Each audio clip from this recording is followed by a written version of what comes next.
Sebelum tidur, jangan lupa makan sweet dara.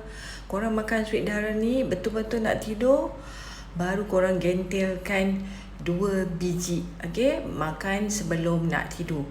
2 biji pagi sebelum sarapan dan 2 biji betul-betul kalau nak tidur, korang gentel. Lepas tu, minum dengan air masak yang secukupnya. Kejap kau tunjuk macam mana kau gentel. Okey, dah makan sweet dara tu, pastikan minum air mineral yang mencukupi. Susah korang gentel je. Banyak mana korang nak gentel. Kecil-kecil boleh, besar-besar pun boleh. Okey, kadang-kadang kau yang gentel besar. Okey, macam tu je. Ni sweet dara kau dah nak habis korang.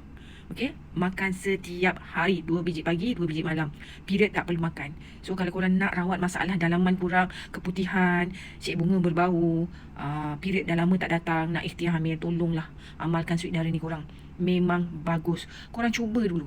Korang akan tahu dia punya nikmat dia selepas korang consume sweet dara. Kalau nak dapat sweet dara ni original, klik beg kuning kau ya.